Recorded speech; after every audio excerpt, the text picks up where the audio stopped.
Hello, everyone. Welcome to some vision plan training. How's everyone doing today? As you notice, this is more of a open floor here, and we're going to get started in just a moment. Let's see who's here. We got a good 65 people here, so welcome. If you guys are enjoying your lunches or mornings, drinking your Frappuccino, Starbucks, whatever. Hey, Tabitha, how are you? If everybody just wants to put, why don't you put your job role? Are you an optician, doctor, manager, consultant, and where you're from? Okay, cool. We got an office manager of Fallon, Missouri. Awesome. So this event is for beginners, and we're going to go over vision plans. Very exciting. I know we all love them so much, but it is important that we know how to interpret the benefits. And I'm going to turn off my notifications. I got too many fans.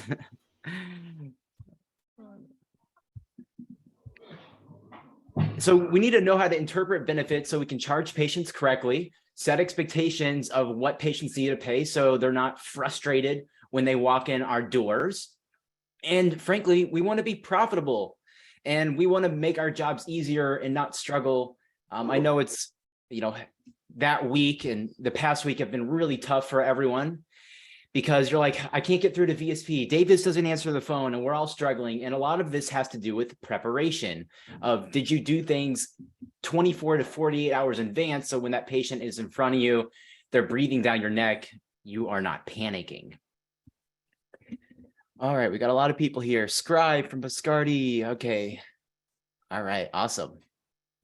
So the way this is going to go is I'm going to share a slide deck here in just a moment. And at any time, if you have a question, I'm going to keep everybody on mute, but you're more than welcome to unmute yourself. Just literally unmute yourself and interrupt me at any time to ask a question, because if you have a question, it's likely other people will have questions too. So it's really important that you speak up. You're streaming the big screen, Dr. Flores. Oh dear. Okay. It's like Super Bowl Sunday vision plan extravaganza. This is like vision plan palooza. I love it. All right. So we're going to hop right into it here. I'm going to share my screen. Here we are. We're rocking and rolling. All right. You guys see my screen? Give me a thumbs up, a yes, anybody? All right. So this is a basic guide for beginners. And we'll just go on here. Going to give you a little background on me, but this is really about you. I have been in the field for almost a decade. So I got an optical job in college because I was bored, wanted beer money, didn't know what to do, and ended up really liking the optical job while going to school full time. And after the University of Kansas, I went to work for my dad for about 8 years, learned everything about practice management and operations. And so that was a great opportunity to be in a $1 million plus one doctor practice and got my hands dirty there. And then I past 2 or 3 years, I've been doing a lot of consulting, media marketing, and recently within the just hit a 1-year anniversary mark with a remote staffing as a service business. And I would say just for fun, my best achievement, rather than boys just want to have fun, that's true. But I like to solve day-to-day operational challenges for offices. That excites me. I'll give you just a quick example. There was a practice I was talking to yesterday, and they're telling me that ABB Optical sends them emails every single day of all the back orders. And the patients are calling in, and then they got to look up the back order, give them an expected ETA. And so what I did is I took the emails, I made a forwarding rule, parsed those emails into a Google Sheet so it's constantly updated with status reports so you don't have to go looking for things. So there's always a solution. You just have to be willing to go for it. I thought I'd make you laugh this morning. This is a college picture I got through, pulled up. Those are some Maui gyms. Rest in peace where those are. And so the way I learned eye care was just through self-study. It's through mentorship, long hours, good coworkers, and kind of being a creature of the internet. And that means podcast. That means being on webinars like this that are not for CE, journal articles, talking to friends, going to conferences. That's how you're going to learn it. You're not going to learn it through a manual. Quick, little plug for myself. And I'm just curious here. So I actually have a lot of my remote team here. If you're from the iHelp You or Bottleneck team, would you mind just saying hi? Just put a hi there. So I have a team that is based in South Africa, Mexico, and the Philippines, and they work virtually in offices. We have Kate, hey, Belinda, hi guys. They all speak English. They're all South African mostly, and they're here to learn just like you. And they've all mostly worked in the field. They're opticians, optical assistants, certified ophthalmic scribes. Hey, Boyke. Boyke's actually in Alaska and real good, and he scribes. And he has a lot of experience on that. And they were looking for new job opportunities. And we don't know this, but unemployment, like in South Africa, is 40%. So they seek American jobs, and we don't have to struggle. It's a global workforce now. And some of the jobs that we offer are front desk, virtual scribes, admin assistants, and we have auxiliary services too, like vision claim billing, medical insurance verification. So we try to take the headaches away from your office, keep your staff patient-facing and not computer-facing. Hey, Irma, how are you? And then I'm all about transparency of fees. So our fees start at $15 an hour. That's for someone completely inexperienced. So usually they're between $16 to $18 an hour for a team member, no taxes and no 401ks, no health insurance, that type of thing. We do have a $2,000 recruitment and onboarding fee, but if you're needing staff, consider hiring remote. And this is not the typical cheap remote staff you think of. These are high quality talent, very well educated. All right, so let's hop right into it. Anybody shop at IKEA? Has it just put IKEA in the chat if you've ever bought anything at IKEA. IKEA, okay. I think I've furnished quite a few things from IKEA, like this bookshelf from IKEA. It was totally miserable to build. And so you have these instructions, and vision plans are like IKEA instructions. They're a total mess. You're missing parts. You never know what to do. It's so difficult, right? So here I am in the office. I got a stack of paperwork, and I'm like trying to sift through these benefits. Where do I find them? Which website do I go to? Which number do I call? I'm not getting through. But you don't have to suffer. I'm not going to say you're going to have 100% success after this little pep rally here, but you're going to do better. And so first I want to describe what is a vision plan. A vision plan is a coupon. It's not insurance. So let me describe what insurance is for just a moment. So if I were to break my leg by falling off a bicycle, electric bicycle, we'll say, going 30 miles per hour, and I break my leg, I go to the hospital, and they're going to repair me whether I have the money or not. So with the hospital, I have health insurance. Let's say it's through United Healthcare, and United Healthcare is going to say, you're going to pay the first $5,000 of your medical bill. And once you fork over $5,000, we'll take care of the rest. We're going to pay that $100,000 hospital bill for you. So that's insurance. So the same thing would apply for home insurance. We're going to mute these people here. So vision plans are not insurance. It's literally a coupon. So what happens is we all work for big employers or small employers, but let's say we work for Apple, Home Depot, or CVS. For our South African friends here, Home Depot is a construction store, like a big warehouse where we buy lumber and tools and furnishings and lights, and CVS is a local pharmacy chain. And so what happens is these employers want to entice their employees with benefits. And the benefits are, hey, we have this great vision plan. You're going to get glasses and dental and all these other things. And these doctors accept the coupons and they sign up to accept them. And by accepting the coupons, the vision plans drive traffic to the optometry practices or opticals. So you get butts in the chair. So that's the good part. Now, the bad part is we're forced to discount our items so we don't make full profitability. But we're not going to get into the politics of it. I just want to share that a vision plan is not insurance. It's a predetermined discount that the patient can expect when they come in. Now, I said one word. It was about patient expectations. So let's go through the good and the bad of vision plans. The good is it drives butts in the door. Patients perceive they're getting a good deal. Some do, some don't. We all have those patients that come in and they have a rock bottom EyeMed plan there where the copay for the exam is $25 and their plan does not cover high index, their plan does not cover any AR, and they just feel like, why do I even have this crappy plan if it's no good? And then as the ECP, the eye care professional, we look like the crooks because we're not giving them good service.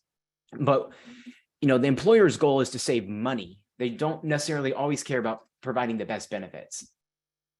Now, the bad thing is it's an administrative burden. It's lots of paperwork. It's lots of data entry. That's why you guys are here, because it's confusing. It's cryptic. It's Chinese. And just to go through the reimbursement, just giving you an example here. So a normal exam price, let's say, is $160 cash. I come in, Apple Pay, credit card, debit card, whatever. I would pay it, I'd leave for $160. Now, when you walk in with the vision plan pays the doctor about $50, $40, maybe $60. And that's by the time the patient checks in at the front desk, gets worked up by a tech, sees the doctor, gets a scribe, meets with the optician, and doesn't buy anything, it costs well over $50 to even operate with payroll. And so the doctors are at a loss, and the owner of the business is at a loss. And if an owner of a business is at a loss, they can't employ you and they can't provide raises, and you're not going to get your own parking spot. So that's why it's important that we create profitability. So how many practices here take VSP? Just go ahead and put me. I don't know if that's something to hang our head up high, but it's just a fact that they cover 150, 200 million lives, and we have to deal with it.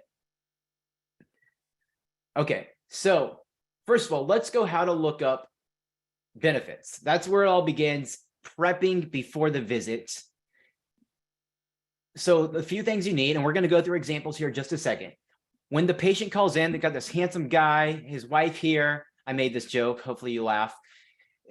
This wife forces this guy to call to book an eye exam because he can't see the dirty dishes. And if you think this is funny, just put LOL for me. Make me.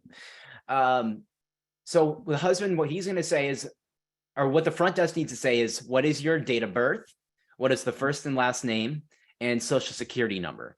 And we need this information, not of the spouse. We need it of the main subscriber. So I might have put the wrong thing there.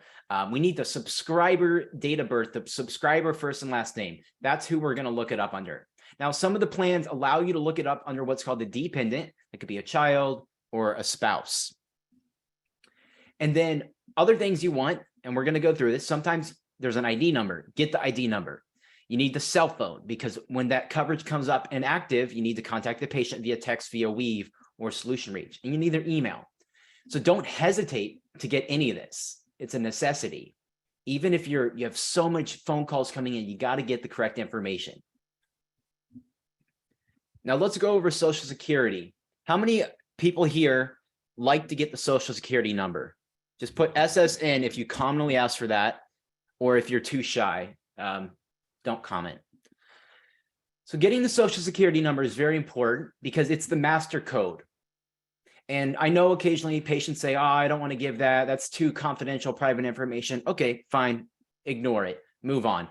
Then try to get the last four of the Social Security number. At least you're going to get something that will help you identify the patient in correlation with the date of birth, first name, and last name. So don't make it awkward. Ask confidently. Hi, Mrs. Jones. And could I have your Social Security number, please? It's the best way for us to look up your vision benefits. That way we can have a seamless visit. Done. Doesn't have to be any more than that.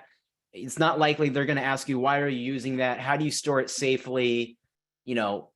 If they start to ask those questions, probably just go the other way. Don't make them force it. Okay. So VSP has no physical card. You're not going to get one. They don't have one. So don't even bother asking. And it makes it very difficult because the patient's confused as well. We're all used to getting a card. I have my wallet on me. I always keep cards on me. I got my shopping card here. But we always keep our cards on us. So just know that. EyeMed card. But again, did EyeMed actually send it out? Did they not send it out? Is it a crappy paper copy that gets all wadded up and you can't even use? So try to get the card, scan the card as well. Take a picture of it, get it somehow, have them text it to you.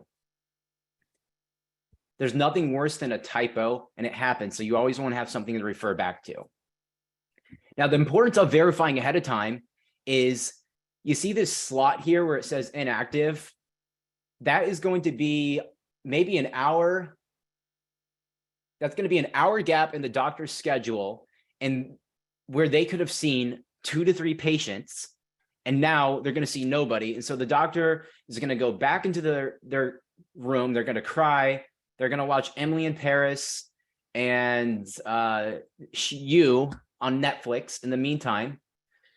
And that's not good, because you just lost profitability there. And now everyone's sitting bored. So what you need to do is verify ahead of time. And also, when that patient shows up, let's say that patient does show up to your office and they say, I'm here for my appointment, and you didn't have time to look it up. And now you look it up and they're inactive. Not only did you waste your doctor's time, the optician's time, you wasted the patient's time, who just drove 40 minutes, took off work, put their kids in daycare, and now you're the one who's going to get blamed. So that's why you really need to make this effort. Also, I know we always think patients should know their own benefits, and we all complain internally and we kind of joke about it, but patients are not experts in knowing their benefits, so be kind, be patient, have empathy for them, do your best to explain the benefits, and the offices that do are going to win in the long run. They're going to be rewarded with nice patients and financially fruitful patients as well. This is kind of an analogy for you, and I just want you guys to visualize this. When you go to a restaurant and it's an empty restaurant, and they say there's no tables available, and you're thinking, how could there be no tables available? It's 7 o'clock. I see 6 tables that are open. And they're like, well, that one needs to be cleaned, and this one's out of salt, and this one needs ketchup, and Jared didn't show up for his shift. That's how it feels to a patient when they walk in and you're not prepared to see them. When you're scrambling to find their insurance, you're on the phone with Davis for 45 minutes, and now the patient's like, yeah, I got to go back to work. So that's how they feel. And so here's a visual of that. This is a busy practice. You got people waiting, staring at their phone, doing their clipboard stuff. And then you have a slow office that looks like this, and you're wondering, how come you weren't prepped? There's nobody here. What's going on, Okay, so this is how I'm going to give you a few ways to organize the preparation for eligibility and verification. One of them is old school paper. It works. It's easy. It's tried, tested, true. And I would recommend doing this at least 24 hours in advance. So option 1 is go through your patient schedule, print every single eligibility out for EyeMed, Davis, Superior, Medicaid, whatever. Yeah, you're going to waste paper, but it's just easy. If you have paper charts, put it in the paper chart. If you just stack it up, I don't care what your organizational method is. So that's number 1. And this is going to take time. It could take 3-4 minutes per person to pull up. It could take 8 minutes on someone else because you don't have the right social. So you have to be prepared for this. You can't do it last minute.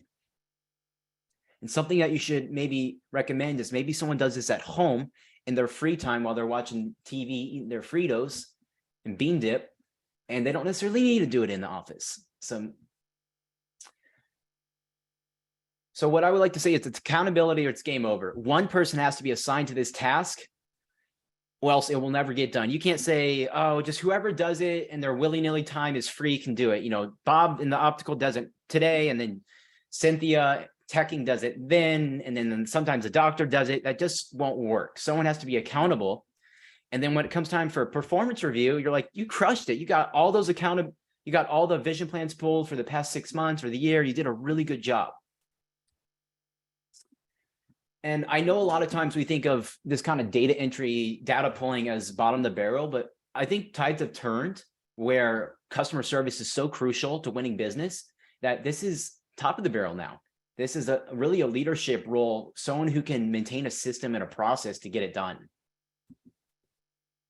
So let's go through option 2. Option 2 is you're going to save the PDF to the patient file. So option 1, print. Option 2, you could just Print, if you're on Google Chrome, you hit print, save as PDF, save it to the patient's profile within Rev, OfficeMate, iCloud, Crystal, whatever. And you'll have to attach to each patient profile. And that's going to take a little time. And you're going to have to name it. So that's why some people just prefer to print, because it's easy. All right, I'm going to propose an option 3 that I have instituted in the past 60 days. This is a dashboard where you can actually see the patient's benefits and individually what they're eligible for. Frames, lenses, exams, contact lens fits, and also materials. You can see what vision plan people are on, authorization number. So this is one central hub where you can find everything.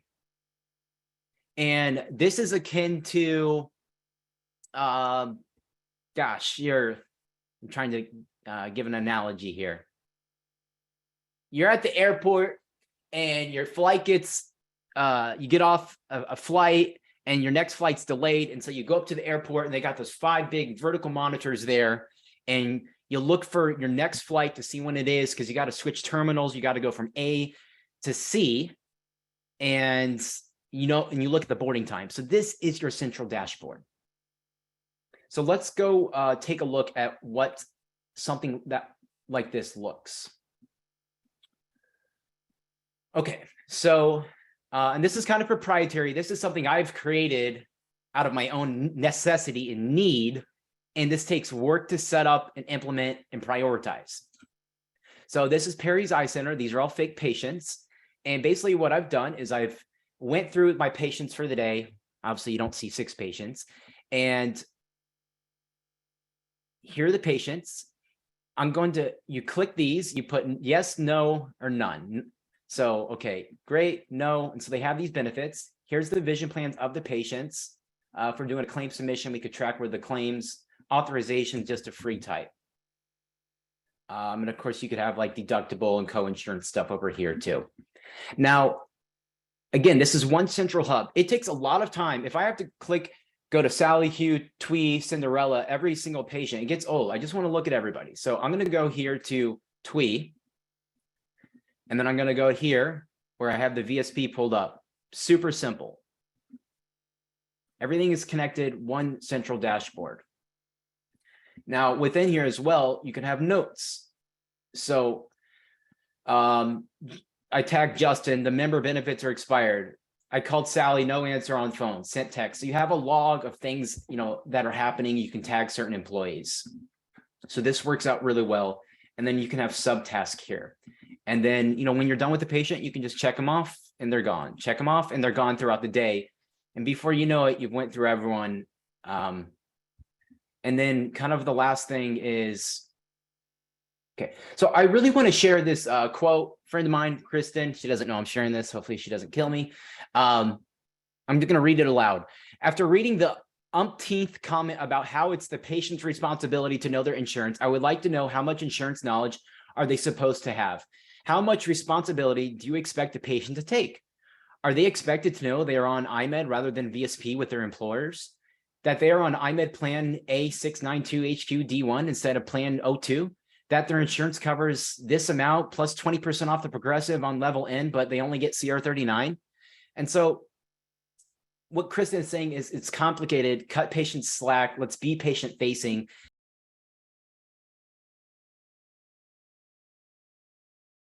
So with EyeMed, I've created this tool, this I'll share with you. So the first thing you're going to do is you're going to log in, and you have a few different ways to check the patient's benefits. So you can do a name search of just whoever the name is of the patient. And then you have the member ID search, which is going to be that card. So you're going to have a card. They're going to give you that. So let me show you.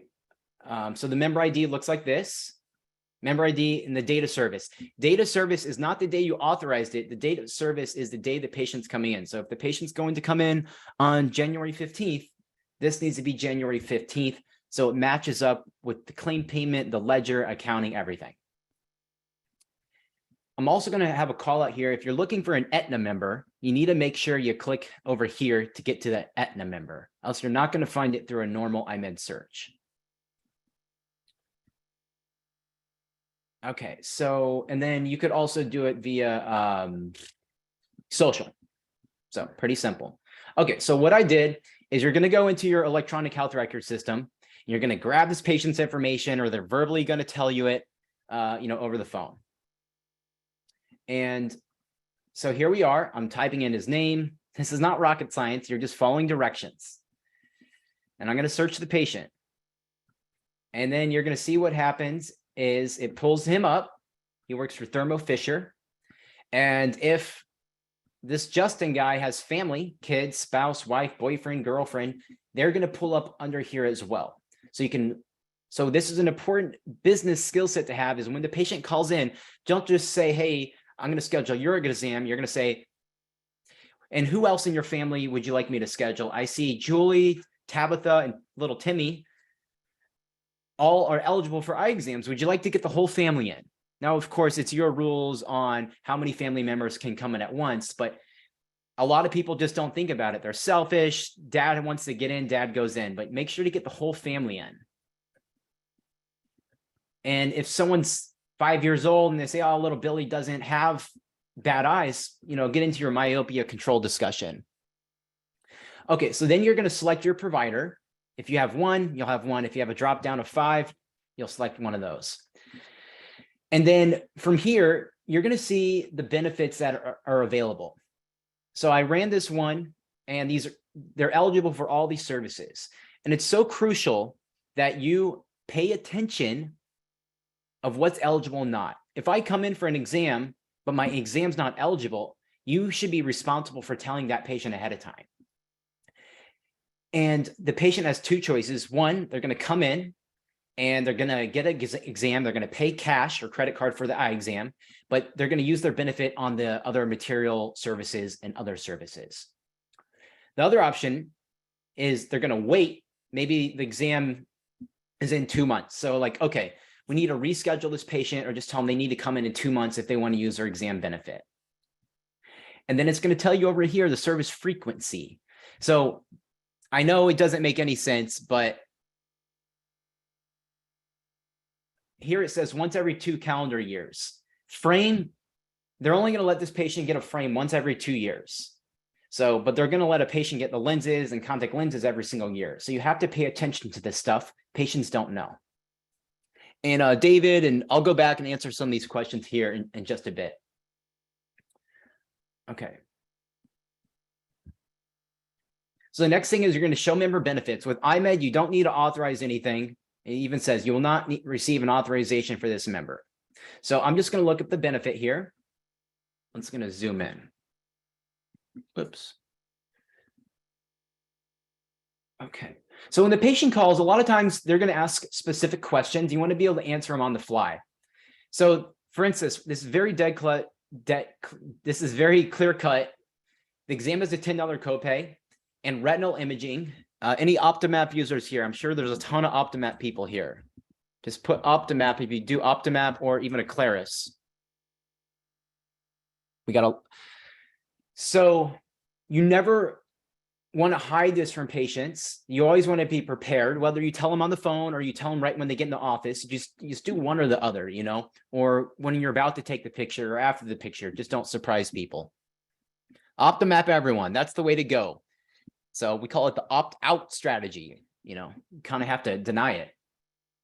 Maybe we'll do a whole thing on that at some point. So what this means by retinal imaging up to 39, Dr. Flores here at Fontana Optometric Group cannot charge $40 because that will go against his contract with EyeMed. So the maximum amount you can charge for that photo is $39.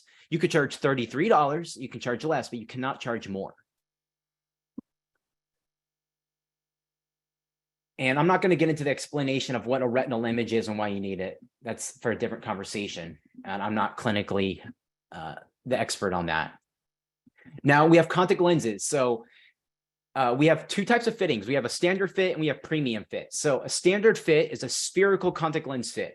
I'm 31 years old. I wear contact lenses and I'm going to be put in a Bausch & Lomb Fuse. Okay, standard fit, super easy. So that's a $0 copay. I don't pay for the fit. Now, this doesn't mean the doctor gets paid $0. The doctor's going to get paid money on the back end once they get that insurance check written. Now for a premium fit for the 45-plus-year-old crowd out there, that is going to be a multifocal fit. So if you're familiar with progressive lenses, for people that are newer to the field, this is progressive lenses for contact lenses. We call it multifocal.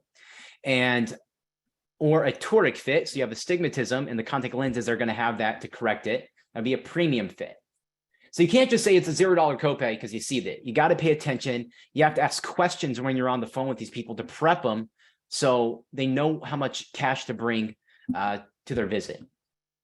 So for this one, it's a $0 copay. And then they have this cryptic formula. So I'm going to go through. Actually, let's let the audience do the math for me. Make sure we're all on the same page. I'm going to give you an example. So just to keep the numbers simple, my fit is $100 for a premium CL multifocal fit. How much should the patient pay? And then we'll break it down in a second. I just put it there. So let's see if the audience has the right answers here.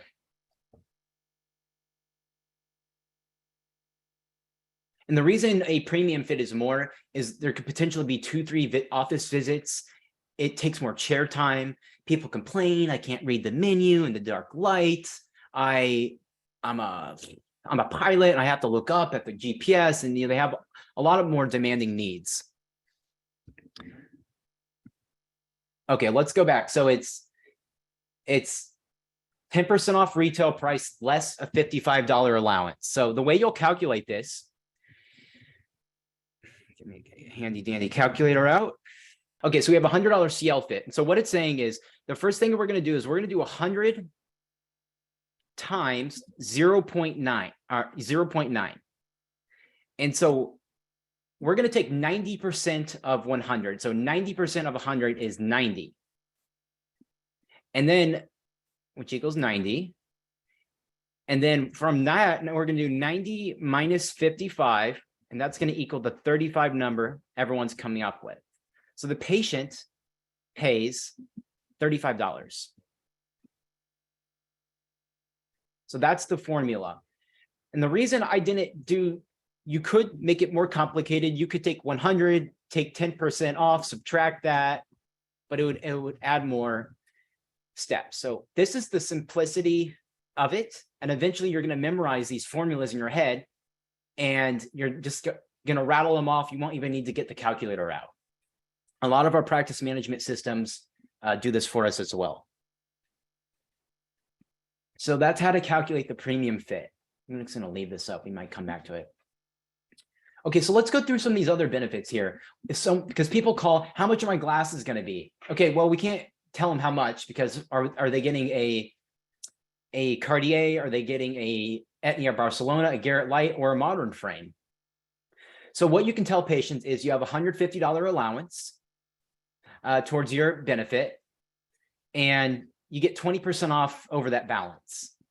Now that they're not probably going to understand that 20% off. So in my opinion, I just tell them got $150 off your frame and you have some other perks. I think that's good enough. For the copays, so you have a lens-based copay, and then you have copays for all the additional add-ons. So when you go to some fancy burger restaurant and then they charge you, they nickel and dime you for the honey mustard, and oh yeah, you want a tomato? Well, that's 75 cents because tomatoes are a hot commodity these days. So that's what we do with vision plans. We nickel and dime in a add-on environment. So itemization is a better word for it. So I'm going to build a progressive. So a progressive, let's say I do a tier 3, that's $120. So tier 1 does not mean the best. That means actually the worst. That means older technology from 20 years ago, younger image.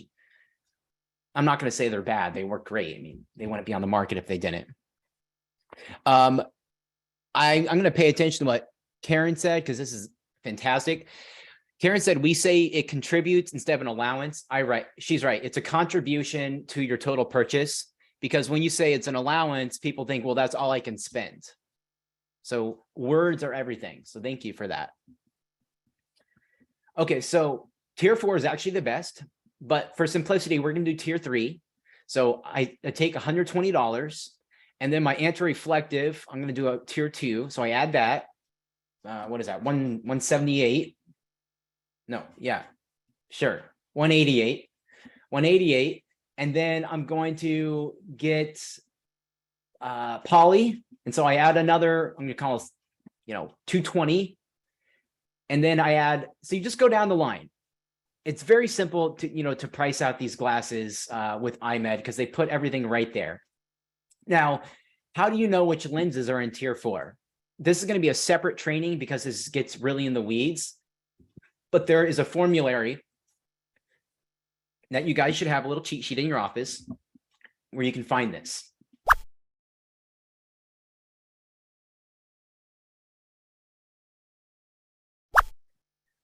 Okay, now we get to the bottom here, and now we want to price out the materials for contact lenses.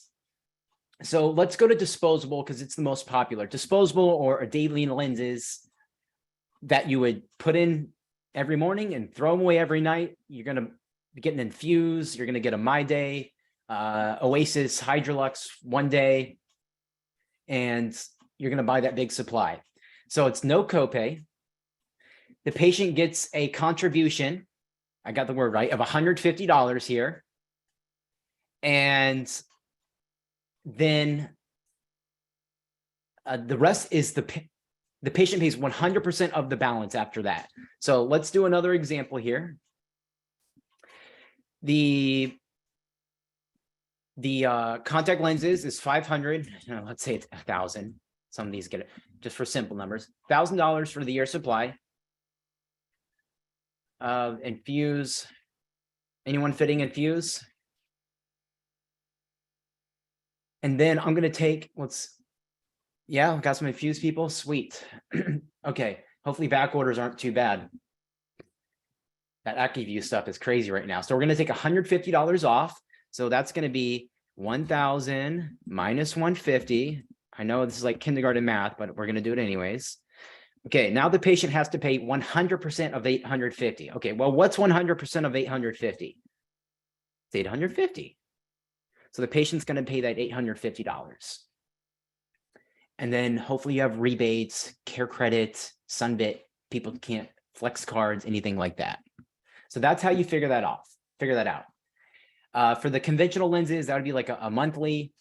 You would, same formula, but instead of the patient paying 100% of the balance, they're going to get 15% off the balance. So it's a very similar formula to what the frame overage was above. Now let's go into some of the trickery. I'm trying to move fast here. So by being a network provider with EyeMed, with VSP, you're contractually obliged to give second pair discounts. And I'm not a lawyer, so don't take that, just take it for what it is. I'm just looking at the plan here. This is a second pair benefit where it's saying they get 20% off all these other things. And if it's a package, they get 40% off the retail price. Now, obviously, you can't give 40% off a Maui Gym RX glasses because you'll make 10% profit and you'll make nothing. So what is Flex Cards? Yes, Irma, Flex Cards is call it a health savings account.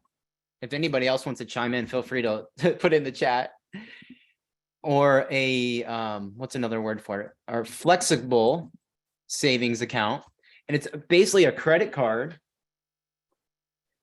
loaded with money that's not taxable. So in America, in every country, when we get paid, when I get a paycheck, that money is taxed.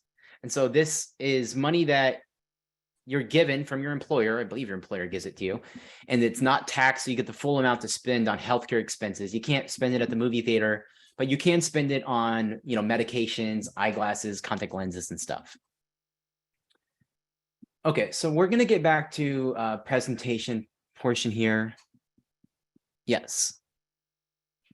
So here's another EyeMed example I just screenshotted. So for the standard fit, which is a spherical fit, it's a $0 copay. You can ask the patient when you're on the phone, do you ask them what type of lenses they wear? If they say, I wear Infuse, you're like, great, I know you're a standard fit. Like, okay, if they're 31 years old, you can give them a price range. If they say I'm an ultra, okay, is that ultra multifocal? Is that ultra spherical lenses? So you can't just guess. You have to ask more deep questions, look at their date of birth, use critical thinking skills to determine what their pricing is. We did this one already. Okay, I did want to go through what is the difference between a vision plan and a medical plan. We're doing a medical thing next week where that one's going to be a lot more in portals and looking at charts and graphs. We have vision and we have medical. So this is from EyeMed. If you don't know how to go into the provider manual of EyeMed, you go to your portal and you click provider manual. If you've never read it before, I recommend you read it because it's pretty detailed and friendly to read. Okay, so if the patient does not have a specific complaint related to a medical condition, it is most appropriate to build a vision plan, EyeMed, for the visit. If during a visit, I'm just going to summarize. If during a visit where the patient presented without a medical related complaint, you discover the patient has a medical condition and you prescribe a treatment plan that would require medical eye care, inform the patient of their condition and their need for the diagnostic testing and or treatment anticipated. So just to summarize, I come in and I have dry eye. The doctor notices I have dry eye because my contact lenses aren't really fitting well. And the patient's blaming the contact lenses for the problem, but it's really the dry eye. You're going to take care of the routine that day, and you're going to have the patient come in for another visit for that follow-up. Now, let's go into some of the definitions of contact lens fitting. I'm not going to get into the gritty detail, but basically, as you know, all of you work in eye care, contact lens fitting is not like just doing a refraction. You have to look at the health of the eye and analyze it, slit lamp exams, fluorescein, there's a lot that goes into it. Now let's look at the fine print of follow-ups. EyeMed's contact lens fit and follow-up benefits include training and a complete lens evaluation up to 2 follow-up visits. So after these 2 follow-up visits, EyeMed states this explicitly. After these 2 follow-up visits, you can charge the patient for extra visits. Check your contract, but you can charge them, I believe.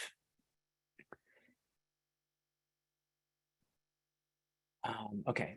And there's other things that you should pay attention to. Except for package plans, the contact lens fitting should be initiated during the same visit as the exam and completed within 45 days of the initial fitting. So you don't want to have the patient come in, oh, I don't have enough time. Okay, why don't you come back for the fit? It should be during the same visit. If you don't know, these are things that as the doctor, or if you're super tech, you should explain these things to the new people. And this will be sent out to you as a recording. These are things that are required in a new wear test. So when patients call in and they start quizzing you, why do I have to get a contact lens fit? I've been fit before. I've worn the same lenses for the past 6 years. They should be able to give a thorough technical explanation, but in layman's terms. And these are some of the things that are required. Here's where it says you may charge them for extra visits, right here. We're not going to be talking about medically necessary contacts, but let's say you have keratoconus or a high astigmatic. Those people require what's called scleral lenses or rigid gas permeable lenses, and that fits into a whole different category of eligibility. So here's Eyefinity. So what you're going to do is you are going to fill out you have a different ways to look up the patient. You have first name, last name, and date of birth. And you're going to want to make sure it's the subscriber, the person who, whatever employer it's through, husband, wife, you put their name in there, date of birth. The other way, the easiest way, is you put their full social security in there. And there's clear instructions right here of how to do it. So in this example, here's my mom. I'm not going to share that, but I put her information in there. There's her birthday. And then we're going to go down. Okay, got it. Great. The date of service, again, this is the date the patient's actually going to come in. This is not the date that you looked it up. So I select the date. I'm going to hit search. And there's Deborah Brill, my mother. And I'm going to click this. Okay, we'll pretend I click that. If there was other members here, husband, kids, they would be here. And so now when you get over here, what you're going to see is you're going to see all available services. So there's exam, contacts, lenses, frame, and contact lens materials. You're going to see that Debbie is not eligible till January 2023. This is an old screenshot, but we'll pretend it's current. So in that case, you have to know that. She is eligible for contact lenses. So if she was eligible for all these, it would just say yes across the board. In most offices, what they do is everyone authorizes all benefits, but you guys can do your own. But I always think it's easier just to authorize everything. You never know what someone's going to buy. Now, what you're going to do. So when you get in there, I'm going to view this doctor report right here. And it's a big convoluted summary, super complicated. So let's break this down through a few of the highlights. You can ignore all this crap up the top about eye health management. So the same thing here, it says yes, yes, no frame, not applicable, yes. It's going to show every year beginning in January. So if patients do want to know when it renews, you have all the information right in front of you. Some plans renew every calendar year. Some plans renew every, gosh, what do you even call it? I don't know the cycle. Okay. In this plan, it says charge the lesser of $39 or UNC. Date of last exam. That's what I was looking for. UNC stands for usual and customary. It's a fancy word for whatever your price list is in your office. That's your usual and customary. You can't say I charge EyeMed patients $134 for an exam and I charge VSP $175 because they're just a pain in the butt. It doesn't work like that. So Debbie's going to pay that, and then she's going to pay her $39 because we're going to opt in. We're going to Optimap everybody. And then she has all these auxiliary copays. So there's different exams. You have essential medical eye care.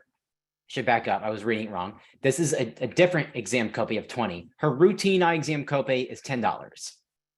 And then she's going to have a copay on materials.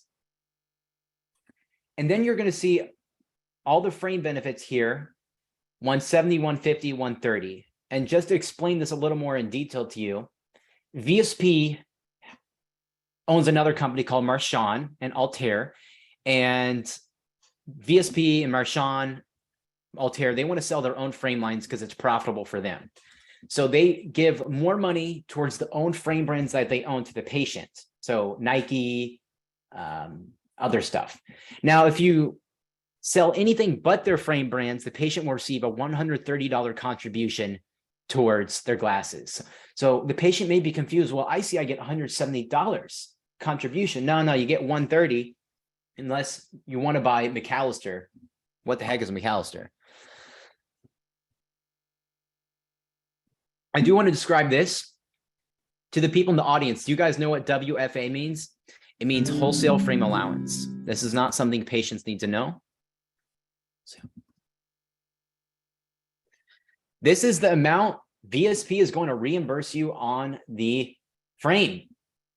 It doesn't matter if you sell a frame that's $800 or $400. They're going to pay you $50 towards this.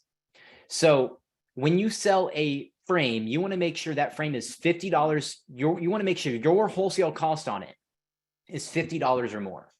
If you sell a frame that's $30 and your invoice wholesale cost says $30, VSP will pay you $30. So wholesale frame allowance, always sell frames that are more expensive than that WFA. Now, there's ways around it, like maybe you bought frames on sale. They were originally $50 wholesale and you got them for $30. Well, the MSRP is going to, the normal wholesale price will say $50, then it'll show the discounted item, which is fine. Hopefully that makes sense. Okay, moving on to exam. So it's a little confusing. We're going to go back to that $100. Let's pull up our little thing here, little notepad. So it's saying for contact lens exam services, they don't break it down by premium, spherical, toric. What they say is charge the lesser of $60 copay or 85% of UNC. So my contact lens fitting is 100. So they're going to force me, patient pays $60 copay for my fit. That's just how simple it is. Now, let's say my fitting was $55. It's at that point, they would pay 85% of the UNC because it's less. So that's how that works. Very simple. Contact lens materials, it's a straight dollar allowance towards that. So if the contact lenses are $500, they'll get a contribution of $130. Just subtract it. I'm not going to, don't worry about low vision. Don't worry about necessary contact lenses. Those will require additional training. Now, here's the 20% off thing. Again, we saw it on EyeMed.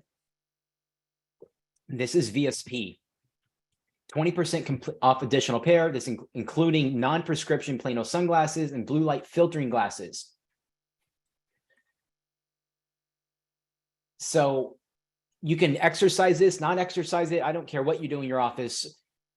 Just know that a patient may ask for this and this is a write-off. You do not get reimbursed for that 20% off. It's straight money out the door. If you sold a $500 pair of glasses, you're going to take a haircut for $100 right away, and that money is never to be seen again. So that's VSP for you. So I'm going to go over to the lens enhancements. So we've next for VSP, because it's a little more cryptic, and I'm going to show you how they calculate. So a lot of people think, well, gosh, I have great vision benefits. It's going to cover everything. And it's not. So this is what's covered with the lenses. It covers a standard progressive, and covered means $0. It's fully covered by your vision plan. Most people don't want a standard progressive from 25 years ago. They want the Shamir Intelligence or an IoT, whatever, Verilux, 3000. Covered with additional copay is completely the wrong terminology, whatever. So cover with additional copay means they owe extra money. Anti-reflective coating, they owe, if they want to get a high index because they have really thick glasses, they're like me, I'm -6, -7, they're going to have to pay an additional copay for that. If they want to get transitions, a photochromic where it changes from light to dark outside. So let's go. Now, you're not going to know what these fees are, unfortunately, because they don't list them here. So what you're going to have to do is you're going to have understand how this other formulary works. And I'm going to go over to this. So this is the VSP lens enhancement chart. You should make sure you have updated ones. It does change occasionally. You have access to this in your portal. So if you were to go to online, VSP online, that's literally like the tab they call it, or button.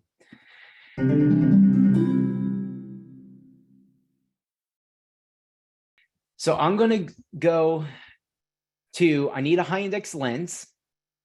So I'm going to see it here. And I'm going to go to patient copay. So the patient pays $83 for that lens material. And now next, I want to get a, let's see here. What do I want to do? I want to do a photochromic. So my photochromic charge is here. The patient's going to pay $75. And something that you should pay attention to is there's a multifocal charge and a single vision charge. So if I were getting multifocal, it would also be 75.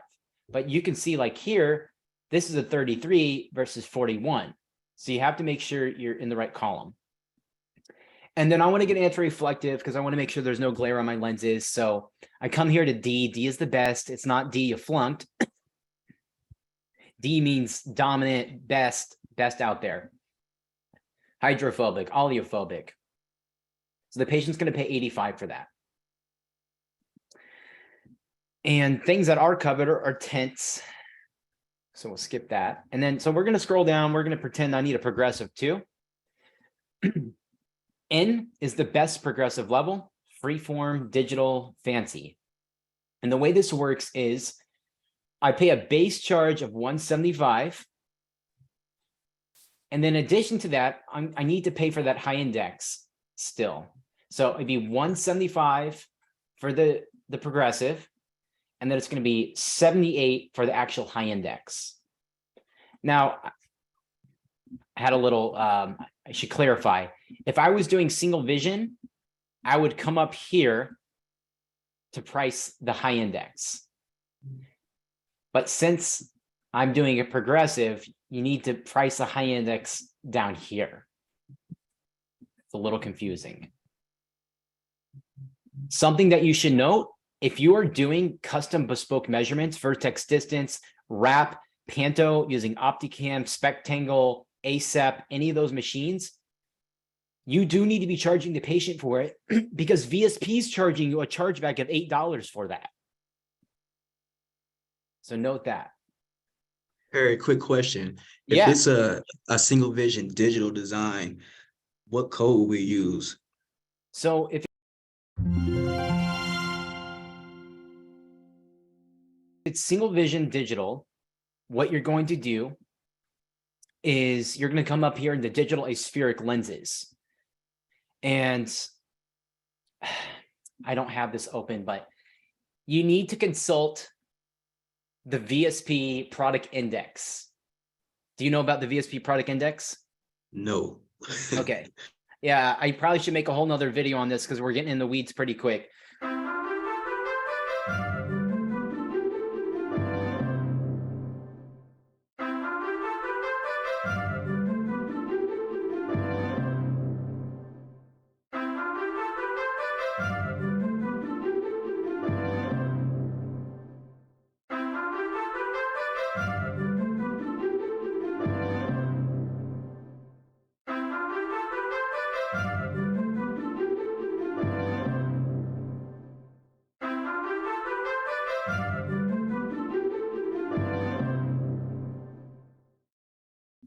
There's about 2,000-3,000 products out there in optical, maybe more.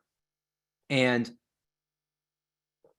if I'm fitting a Shamir Relax, what's the S-Lore one? I'm forgetting what they call their lower eye power lens. Eisen, right? So if I'm fitting a Shamir Relax versus an Eisen, they may have different codes. So you want to double check. But what you do is I'm going to do digital aspheric and I'm fitting high index. So it's going to be 45 for the digital aspheric and it's going to be 858 for the high index. Does that make sense? Yes. Okay. I'll make another video that describes the product index, and these codes actually correspond to certain things. So you never want to guess. So for instance, blue tech, like where do you even place blue tech on here? It doesn't say blue tech, right? So blue tech, I believe, gets categorized as a mid-index lens, which would fit into this category here. And then plus tint, which is totally not intuitive because we think of blue tech as like a filter. It's not a tint. So I'll make another video about that. Near variable focus. We call computer progressives. I mean, we don't call them near variable focus. We call them computer pals, right?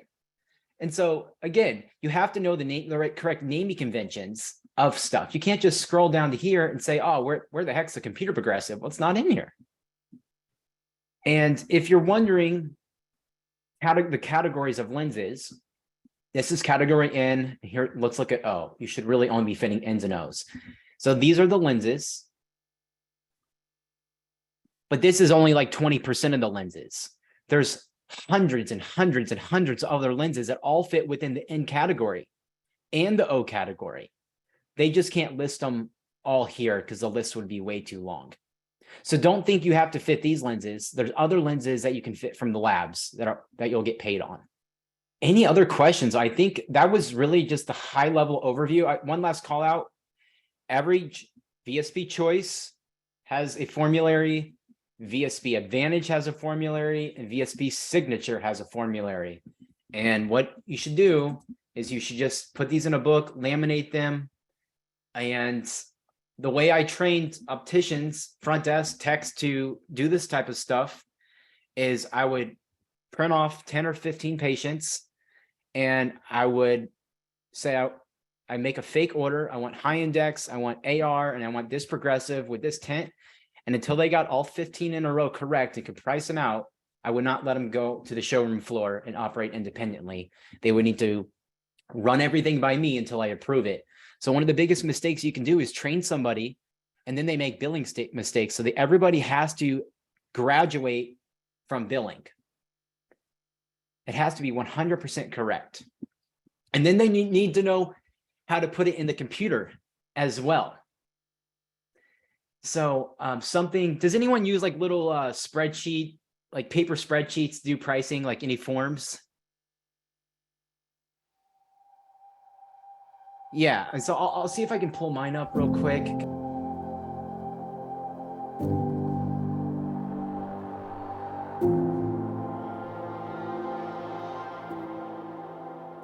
I'm going to show you another tool that I came across. So there's plenty of tools. You have Practice Pal. Someone mentioned ABB Verify. Those tools are all great for insurance eligibility and lookup, but they're not going to solve your operational challenges. Trust me, they will not. They're going to help you. They're going to save you time, some headaches, but they're not going to solve you still need a competent human. You still need someone to know the plans, understand it, sell it, embrace it, and not moan and groan about it. But I'm going to open up the floor if anyone has questions. I have a lab form with the prices and it helps. Okay, cool. Category and most profitable to fit, I think. Yeah. The only way to make money on VSP, this is a whole nother business discussion, or any vision plan, is you have to sell, the more expensive products you sell, the more money you make. It's not rocket science, guys. You buy low, sell high. So if you fit category K progressives, you're not going to make any money. If all you sell is poly, you're not going to make any money. But don't just sell high index to a -1 because you want to make money. That's not the right thing to do.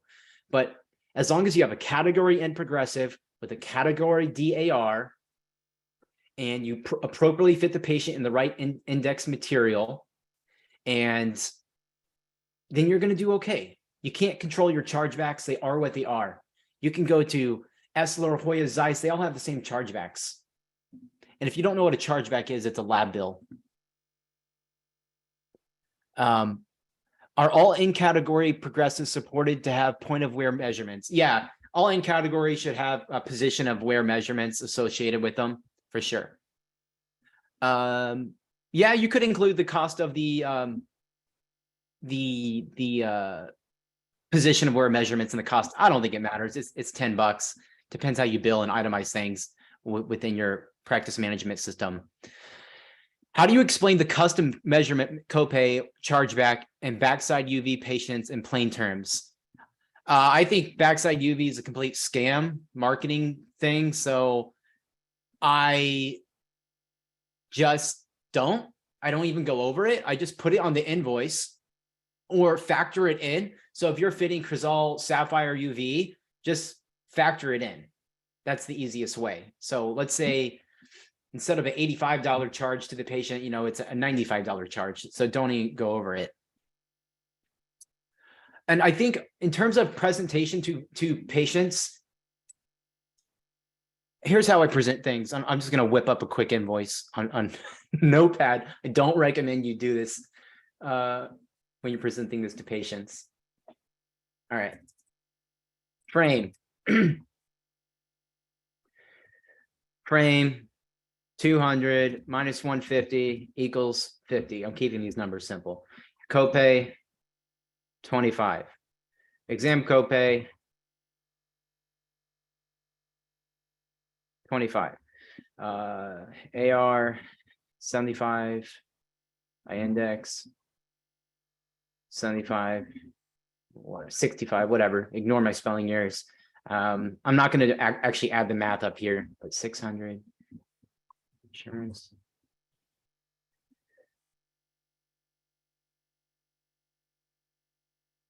This is what people want to know. It's what patients want to know. They want to know, what was I going to pay? So you write down all the fees, be transparent. Maybe you have them on the computer. You can flip the screen, even show them it in writing. Some patients, they want to get to the punch. It was going to cost your exam and glasses, one is $600 before insurance. Thank goodness Home Depot does a great job with your vision plan. Compliment them, make them feel great about it.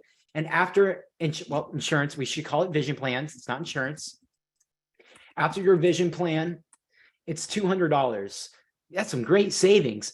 A lot of this is psychology, guys. Make them feel good about it. You know, they just got a great savings, 70% savings out of that. And so when all you do is say, if all you do is mention the final number, they have no realization of the benefits they've received.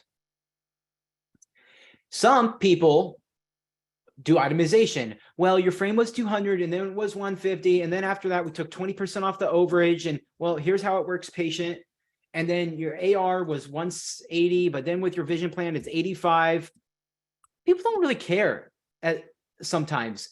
You have to look at people's visual cues, their verbal cues, when they want you actually to break down the total amount.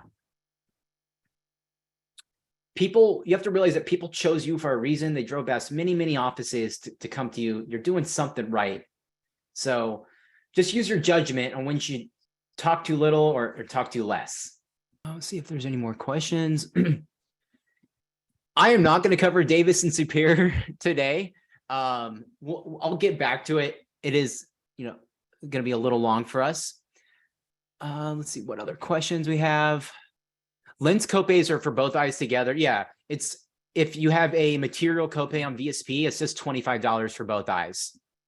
Bridget we had a patient pick up her glasses yesterday and at dispense told us she wanted them billed to EyeMed. Biggest problem is that they are through 1284, which is a package pricing. What is the best way to handle this? Yeah, so through 1284, it is a package pricing lens and frame. Here's what I would tell her. He's not going to want to hear this, but we all know the vision plan game. The vision plan game is you mark up your prices to mark them down. That's what a coupon is. What I would tell her is your glasses through 1284 by using our private pay white label package is going to be cheaper than using your vision plan. And so just show them apples to apples. If you were to debundle 1284 frame and lens with all the same premium features, it likely will cost her more. And you just have to explain it like that. Like, this is a package pricing, it's limited in quantity and selection. We've negotiated a really good deal with the vendor, and that's why it's this price. Tell the lady to use it for contact lenses or, a second pair of glasses. But that happens. It does happen where you have to submit something even after someone's purchased. Yeah, I'm going to go up here a few more questions. So someone was asking me about the portal. So it's called doc.health, and part of the verification services that I do offer through my remote staffing is vision plan verification. And you purchase them in bulk, basically. And I would go in there, my team would mark your lenses and frames as, I'll go back there and show you. So we come there 24 to 48 hours in advance, mark everything, put your PDFs in there nice and organized. And then we would tell you if someone's inactive, we alert you. That way you can call the patient or we can text the patient on your behalf using Weave or Solution Reach. So it's a full circle system. If you're looking for fractional support, this is hyper fractional. These are not full-time or even part-time. This is somebody that may work 5 or 10 hours a week in your practice and be dedicated and honed in to do that type of thing. Many offices staff get confused when a VSP patient contact lens allowance shared package plan. Can you go over that? I am not familiar with that, Bly. Maybe someone else could chime in. Honestly, I've been out of the vision plan game for like 3 years, so not much has changed in 3 years, but there's probably some newer plans I'm not familiar with. Yeah, maybe if you had an example. Yeah, I think it might be total plan. A lot of people have what's called a spend down, where they have a certain dollar amount they have to spend. I've seen EyeMeds like that, where it's like, hey, you have $300 to spend and that's all you get. At one time, some Microsoft plans had that. So whatever, I recommend whatever you do, create a system in the next 2 to 3 weeks to figure out who is going to be doing the vision plan verification, whether it's paper or something fancy like this. But this is what's going to keep you successful and not drinking out of the fire hose. Just imagine your optician gets the patient right in front of them. They have this pulled up on one side. They have, we're going to pretend my EHR is on the other side. You guys can't see my whole screen. Okay. Just imagine you got this pulled up. I got my VSP, my iCloud Pro or Revolution over here. I got this over here. I'm like, oh, great. Okay. Cinderella's here. Okay. Looks like she can get, oh yeah. It looks like she can't get a,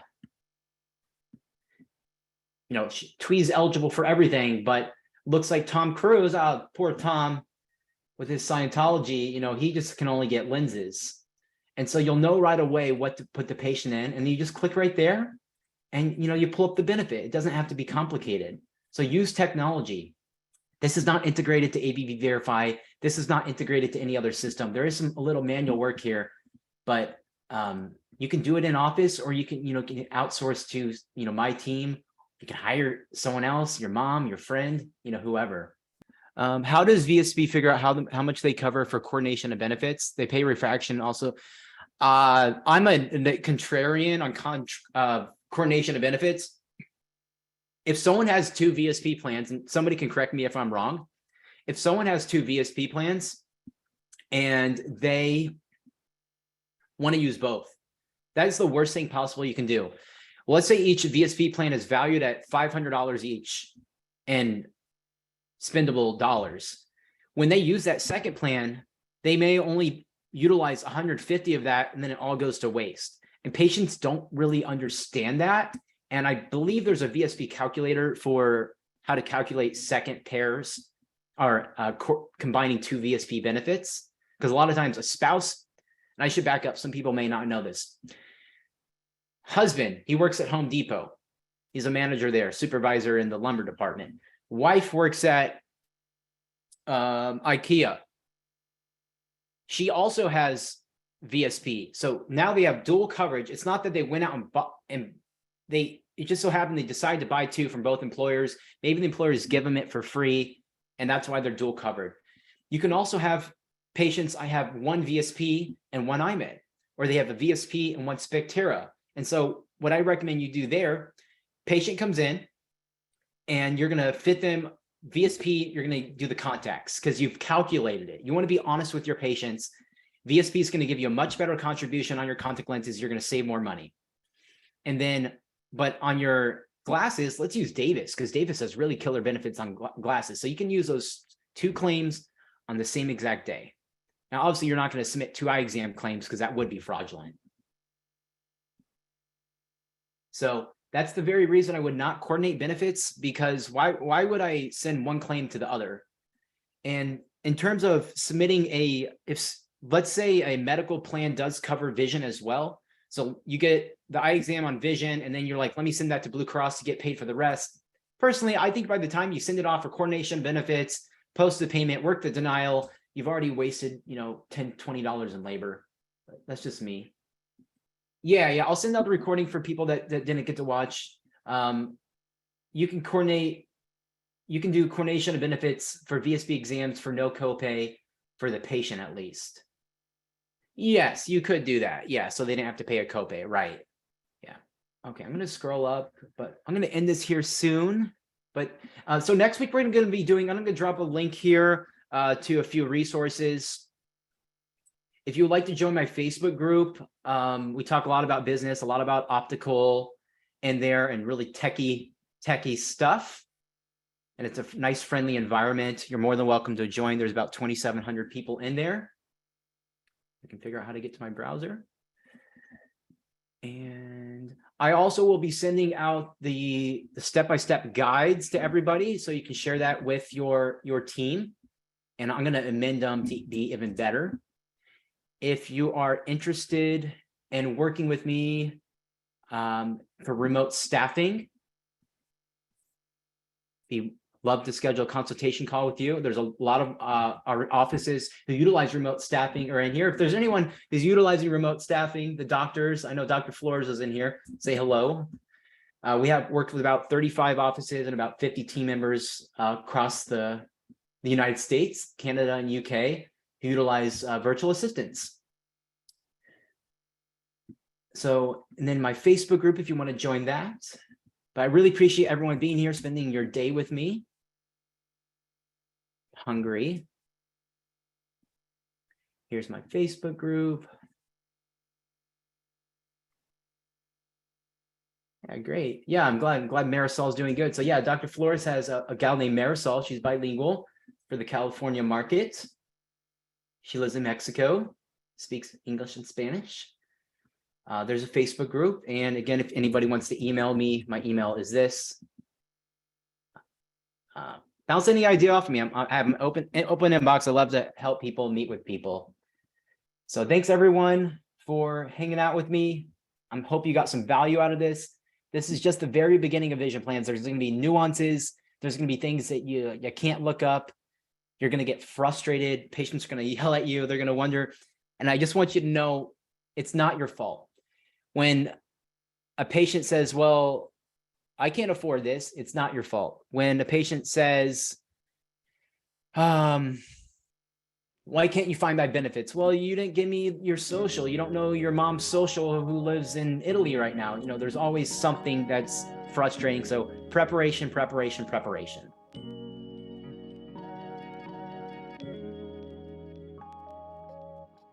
Dr. Brill, how do you maximize vision plans? Edge in office? We used to. Yeah. And how hard is it to edge lenses? Well, I don't do anything, but I delegate all that. So it's not very hard.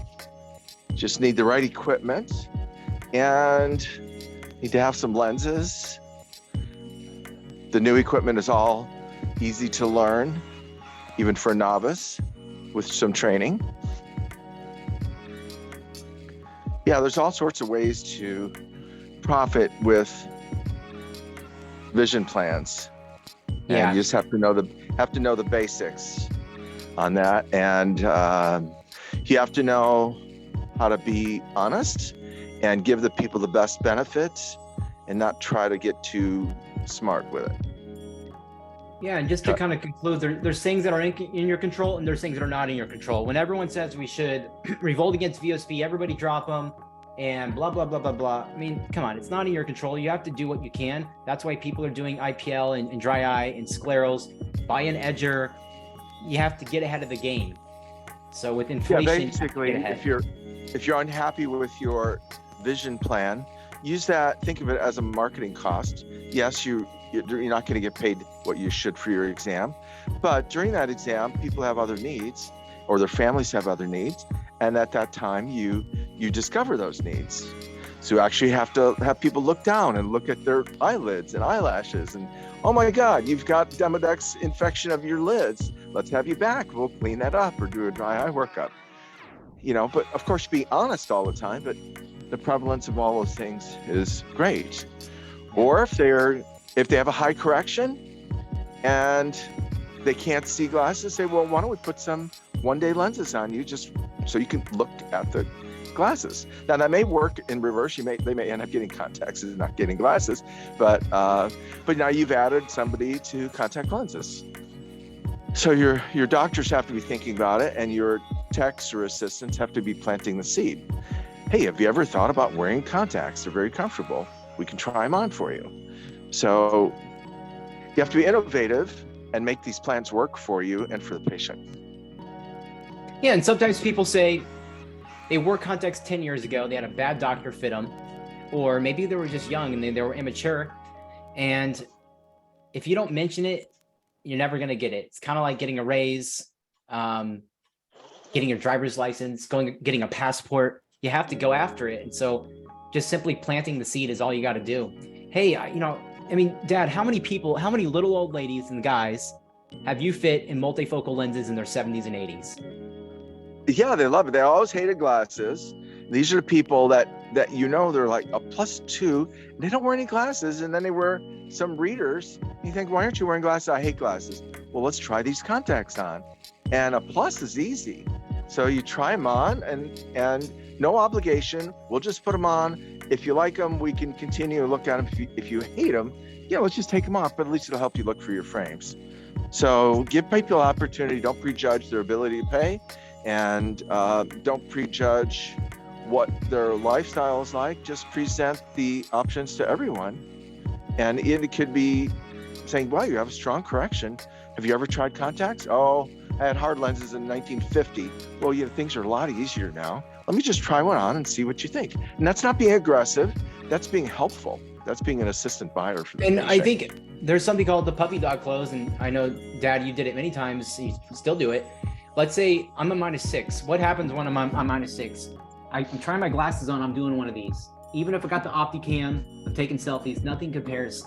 So what you should do is don't do a fitting, anything like that. Pop a single vision lens in them, and just have the tech put it on, the doctor. All of a sudden, they're like, "Holy shit! I can shop for glasses now. This is amazing." Now they're hyped up, have good energy. And guess what you just did? You just sold contacts. So then reschedule them, and they'll come back in for a contact lens fitting, because they're gonna realize in 10 minutes when that DT1 settles down, they're game to try it out. Yeah, people have a lot of notions. They have a lot of notions about your practices. They have notions that you can't do things. You can't get something cheap enough, fancy enough, or fast enough. And it's your job to dispel the notions, and that maybe they can't wear contacts. But now the lenses are all pretty darn good. So pick your favorite ones and give people a try. And they can, and if they don't want it now, they can, I would say, aspire to it. So you present the idea, it eats away at them, and then maybe it's their birthday coming up in February. So, well, that would be something nice. Maybe you can get them for your birthday. So think ahead. And if you're presenting that Cartier and they don't want it now, it'll eat away with them if they really want it. And people will save up for things. Yeah. So I do want to mention. Allow them to have it. Allow them to have it. I do want to mention this, because this happens all the time. Patient comes in, they have a frame benefit, they have all benefits. They say, I like my current frame. I don't want to use my frame benefit. I'm thinking, are you stupid? And I'm thinking that in my head. I'm thinking, you have a frame benefit. Someone just gave you a $150 gift card, and you're not going to use it. And so here's what I tell patients to do. I say, go pick any frame out. I don't care what the frame is, that's fully covered at that $150 price point. Stick it in the lines box and do a good deed. Give it to your girlfriend. I don't care what you do with it, but use it as a backup frame just in case you break yours. But those are just things that you need to be thinking about, because you're going to get paid on that frame benefit. Anyways, thanks everyone for being here. All 41 that stayed on. We have about 100 plus here that came on, and I'll see you next week. See you in the Facebook group. Have a great new year. Take care. Bye.